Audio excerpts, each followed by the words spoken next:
जय हिंद।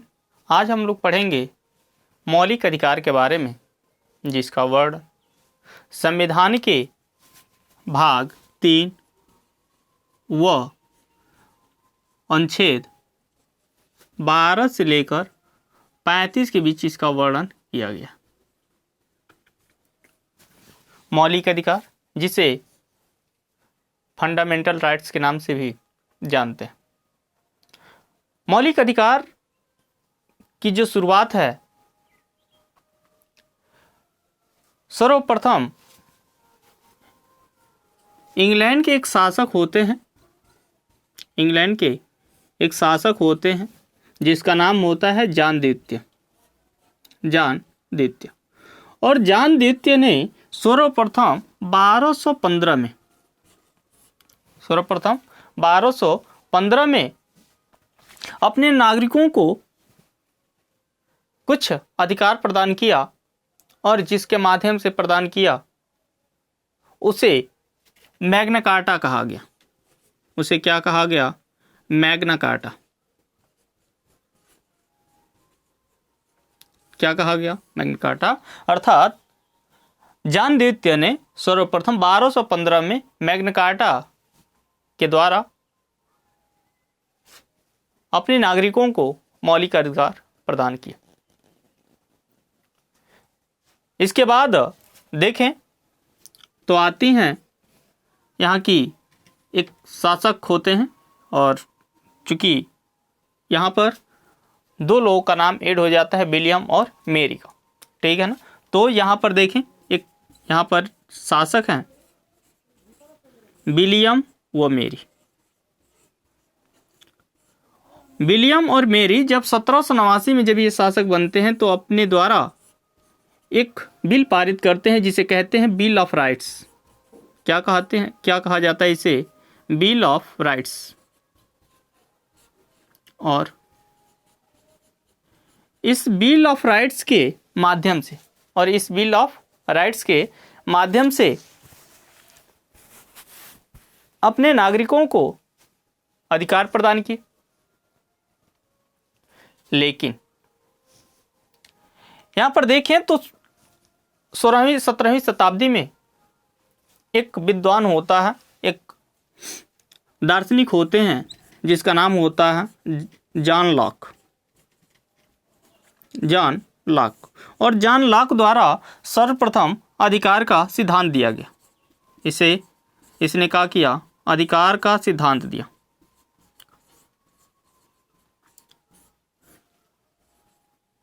सर्वप्रथम इसने क्या किया? अधिकार का सिद्धांत दिया। अतः जॉन लॉक को अधिकार संबंधी सिद्धांत का जनक भी माना जाता है। इसे क्या माना जाता है? अधिकार संबंधी सिद्धांत का जनक, सिद्धांत का जनक। जब जॉन लॉक ने अधिकार की बात की तो ये कौन से अधिकार की बात करता है? तो ये बात करता है प्राकृतिक अधिकार की। ये कौन से अधिकार की बात किया? प्राकृतिक अधिकार। और इस प्राकृतिक अधिकार में वो कितने प्रकार के अधिकारों की बात करता है? तो इसमें 3 प्रकार के अधिकारों की बात करता है। कितने प्रकार के अधिकार की बात करता है? 3 प्रकार के अधिकार की बात करता है। ये 3 कौन कौन से अधिकार थे? तो इनमें 3 अधिकार जो थे, पहला था जीवन का अधिकार, और दूसरा था स्वतंत्रता का अधिकार, और जो तीसरा था वो था संपत्ति का अधिकार। तीसरा कौन सा है? तो तीसरा है संपत्ति का अधिकार।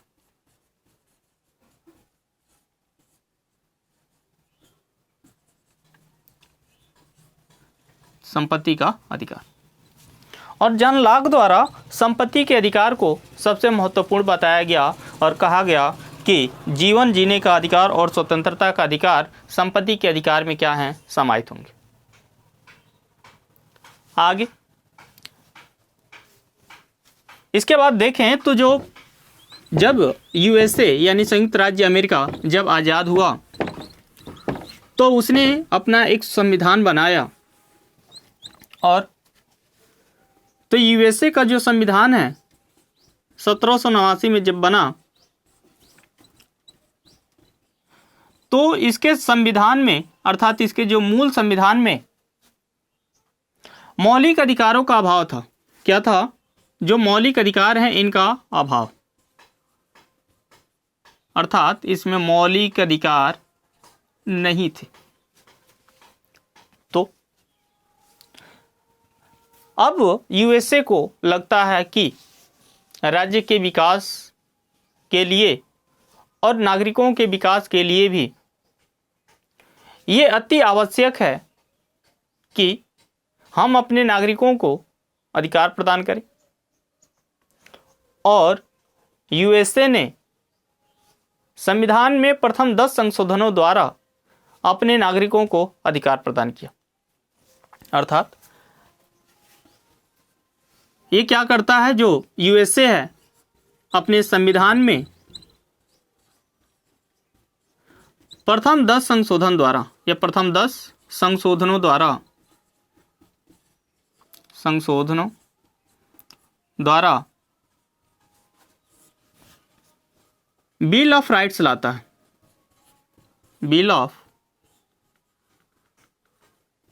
राइट्स, या इसे अधिकार का विधेयक भी कहा जाता है। अधिकार का विधेयक। और इस अधिकार के विधेयक को लाकर अपने नागरिकों को अधिकार प्रदान किया। और यानी यूएसए पहला ऐसा राष्ट्र बन गया जो अपने नागरिकों को संविधान के माध्यम से गारंटी के साथ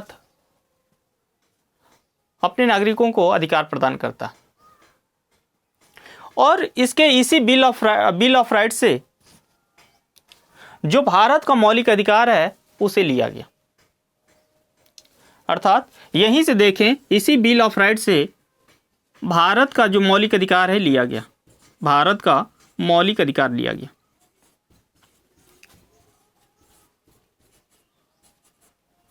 भारत का मौलिक अधिकार लिया गया।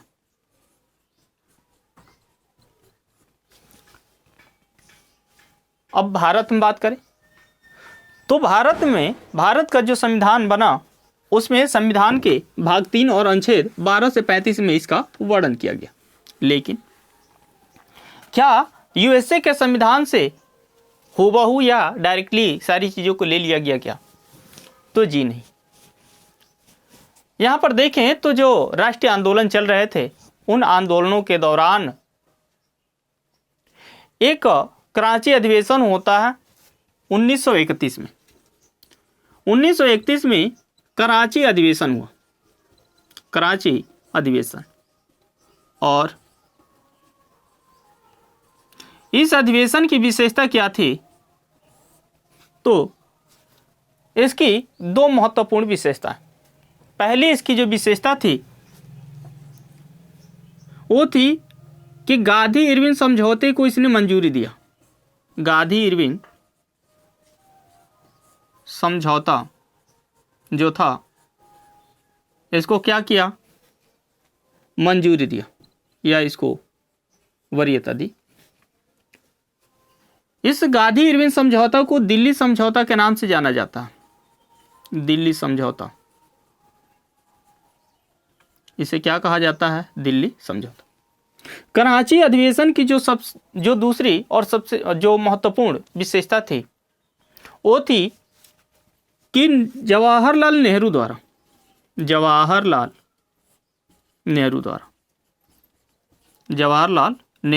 द्वारा एक रिपोर्ट प्रस्तुत किया गया। जिसे नेहरू रिपोर्ट के नाम से जाना गया।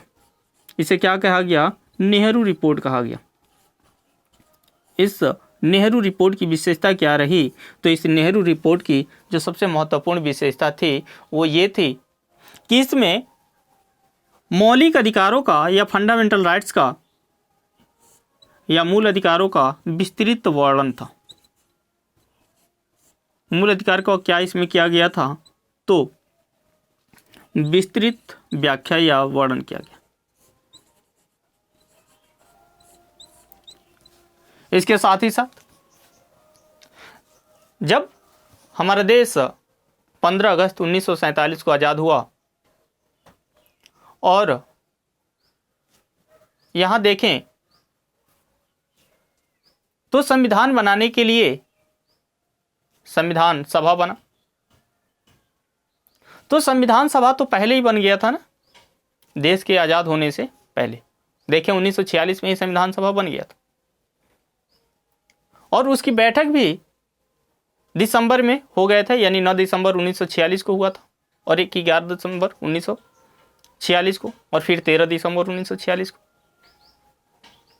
तो जो पहला अधिवेशन हुआ, दूसरा अधिवेशन, तीसरा अधिवेशन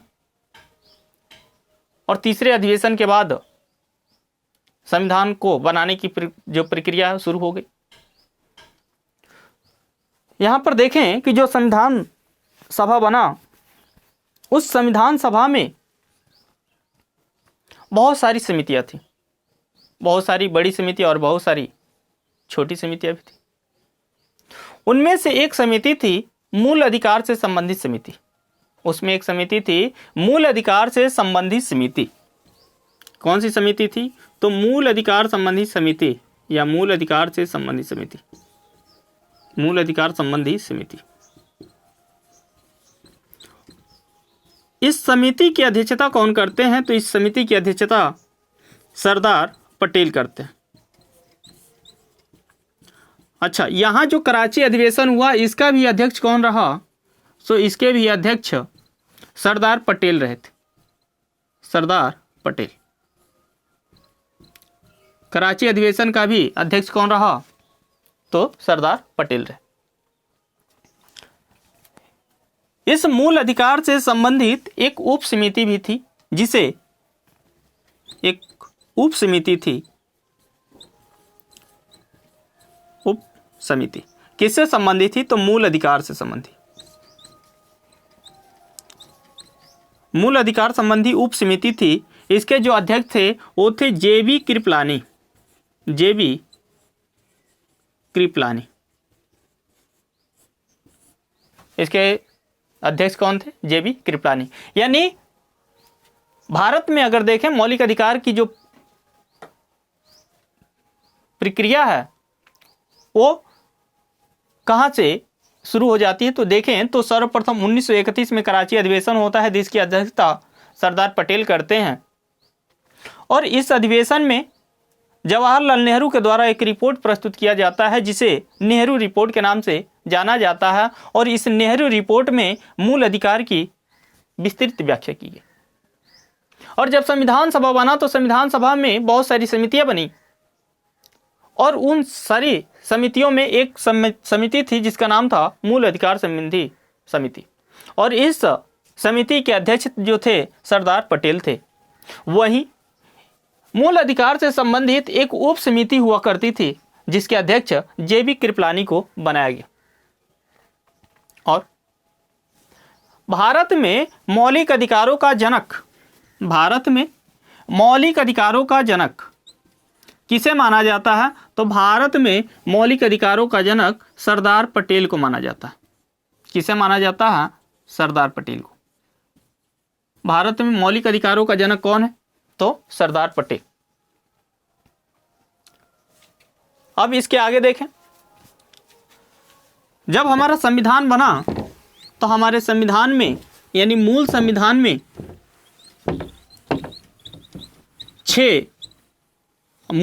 में 7 मौलिक अधिकार थे और वर्तमान में 6 मौलिक अधिकार प्रदान किए गए। यहां देखें तो जो मौलिक अधिकार हैं, जो 7 थे और वर्तमान में 6 हैं, इनमें से 5 ऐसे मौलिक अधिकार हैं, 5 ऐसे मौलिक अधिकार हैं जो केवल भारतीयों को प्राप्त हैं, जो केवल किसको प्राप्त हैं, केवल भारतीयों को प्राप्त है।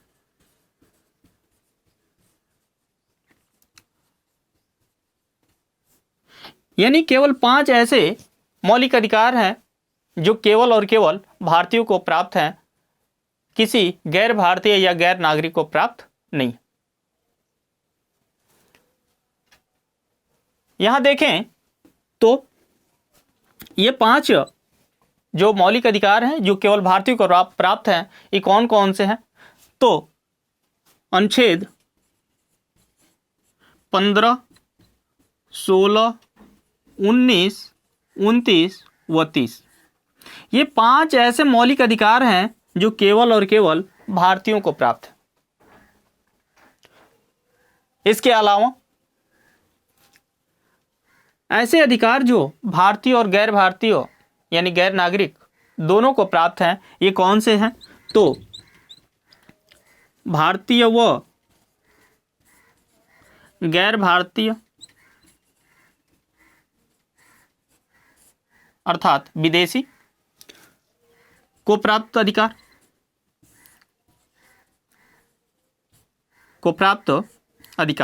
कौन कौन से प्राप्त अधिकार हैं इनको, यानी कौन कौन से ऐसे अधिकार हैं जो भारतीय और गैर भारतीय यानी गैर मुल्क के जो लोग हैं, जो विदेशी हैं, उनको भी अधिकार हमारे इतना प्राप्त है। तो कौन कौन से ऐसे अधिकार हैं? तो अधिकार है अनुच्छेद 15 का, यानी जो अनुच्छेद 15 में जो अधिकार का वर्णन है, विधि के समक्ष समानता। अनुच्छेद 14, अनुच्छेद 20, 21, 22, 23, 24, 25, 26, 27 और 28, यानी 2, 4, 6, 8 और 2, 10। 10 ऐसे अधिकार हैं जो भारतीय और गैर भारतीय दोनों को प्राप्त है। इन अनुच्छेदों को हम आगे पढ़ेंगे तो वहां पे इनको अच्छे से समझेंगे। फिलहाल के लिए आप इतना याद रखें कि अनुच्छेद 14, 20, 21, 22, 23, 24, 25, 26, 27 और 28 ऐसे अनुच्छेद हैं या इसमें वर्णित ऐसे अधिकार हैं जो भारतीय और गैर भारतीय दोनों को प्राप्त हैं, जबकि अनुच्छेद 15, 16, 19, 29 और 30 ऐसे अनुच्छेद हैं या इसमें प्राप्त ऐसे अधिकार जो केवल और केवल भारतीयों को प्राप्त। आगे देखें तो जो मौलिक अधिकार हैं, हमें मौलिक अधिकार कितने प्रदान किए गए?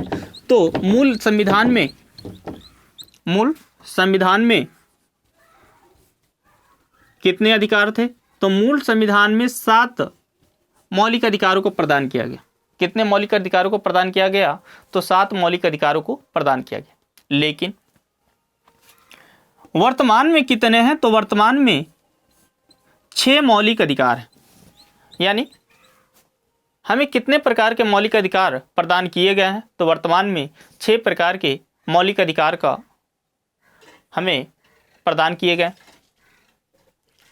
वहीं अगर मूल संविधान में देखें तो हमें कितने प्रकार के मौलिक अधिकार प्रदान किए गए थे? तो मूल संविधान में हमें 7 प्रकार के मौलिक अधिकारों का प्रदान किए गए। अब देखते हैं कि जो 7वां मौलिक अधिकार था, 7वां मौलिक अधिकार, इस 7वां मौलिक अधिकार था क्या? तो जो 7वां मौलिक अधिकार था ना, ये था संपत्ति संबंधी अधिकार। ये क्या था? संपत्ति संबंधी अधिकार, या इसको संपत्ति का अधिकार भी कहते हैं। तो संपत्ति संबंधी अधिकार, और इस संपत्ति संबंधी अधिकार का वर्णन की बात करें तो इसका जो वर्णन था वो था अनुच्छेद 19 का खंड 1 के 4 के अंतर्गत इसका वर्णन किया गया था। इसके अलावा अनुच्छेद 31 में संपत्ति के अधिकार का वर्णन था। लेकिन यहाँ पर एक संविधान संशोधन किया जाता है, और ये संविधान संशोधन कौन सा होता है? तो ये होता है 44वां संविधान संशोधन, 44वां संविधान संशोधन। और इस 44वें संविधान संशोधन द्वारा ये कब हुआ? तो ये 1978 में हुआ। और इस संविधान संशोधन के द्वारा जो संपत्ति का अधिकार था, इसे विधिक अधिकार बना दिया गया। इसे विधिक या कानूनी अधिकार बना दिया गया। इसे क्या बना दिया गया? कानूनी अधिकार। और जब कानूनी अधिकार बनाया गया तो जाहिर सी बात है कि अब इसका उल्लेख अनुच्छेद 1 के च और अनुच्छेद 31 को यहाँ से हटाना होगा। अर्थात अब इसको स्थानांतरित करके, ट्रांसफर करके कहाँ रख दिया गया? तो इसे रखा गया अनुच्छेद 300 क के अंतर्गत। इसे अनुच्छेद 300 क में इसे शामिल कर इसे मौलिक अधिकार से विधिक अधिकार या कानूनी अधिकार बना दिया गया। इस प्रकार से वर्तमान में हमें 6 मौलिक अधिकार प्राप्त हैं। ये 6 मौलिक अधिकार हैं क्या? आइए देखते हैं।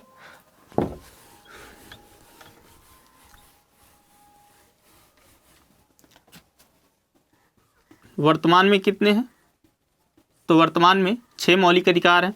जो पहला अधिकार है उसे कहते हैं समता का अधिकार। पहला कौन सा है? समता का अधिकार। और इस समता का अधिकार का वर्णन अनुच्छेद 14 से लेकर और 18 के बीच इसका वर्णन किया गया है। दूसरा जो अधिकार है उसे कहते हैं स्वतंत्रता का अधिकार। उसे क्या कहते हैं? स्वतंत्रता का अधिकार। और स्वतंत्रता के अधिकार का वर्णन अनुच्छेद 19 से लेकर 22 के बीच किया गया। 19 से 22 के बीच किसका वर्णन है? तो स्वतंत्रता के अधिकार का। आगे देखें, जो तीसरा है वो है शोषण के विरुद्ध अधिकार। तीसरा क्या है? शोषण के विरुद्ध अधिकार। शोषण के विरुद्ध अधिकार। और शोषण के विरुद्ध अधिकार का वर्णन अनुच्छेद 23 व 24 में किया गया। इसका वर्णन कहाँ पर है? तो अनुच्छेद 23 और 24 में। इसके अलावा जो चौथा है धार्मिक स्वतंत्रता का अधिकार। चौथा क्या है? धार्मिक स्वतंत्रता का अधिकार। और धार्मिक स्वतंत्रता का अधिकार की बात करें तो इसका जो वर्णन है अनुच्छेद 25 से लेकर और 28 के बीच इसका वर्णन किया गया। पांचवा जो मौलिक अधिकार है इसे कहते हैं संस्कृति व शिक्षा संबंधी अधिकार। शिक्षा संबंधी अधिकार। और इसका वर्णन कहाँ है? तो इसका वर्णन अनुच्छेद 29 और 30 में किया गया। और इसमें जो अंतिम है और जो छठवां है वो है संवैधानिक उपचारों का अधिकार। क्या है? संवैधानिक उपचारों का अधिकार। संवैधानिक उपचारों का अधिकार। और इसका वर्णन कहाँ है? तो अनुच्छेद 32 में। और संवैधानिक उपचारों के अधिकार को या अनुच्छेद 32 को डॉक्टर भीमराव अंबेडकर ने या डॉक्टर बी आर अम्बेडकर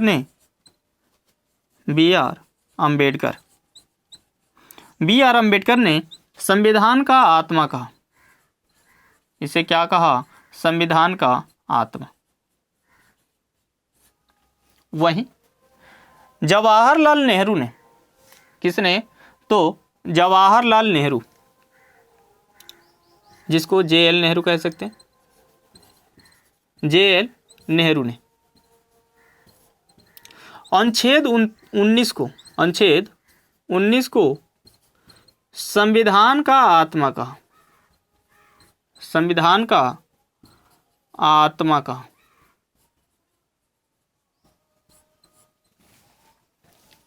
आज बस इतना ही। अब इसके आगे इन अनुच्छेदों को विस्तृत रूप में हम लोग नेक्स्ट क्लास में पढ़ेंगे। Thank you.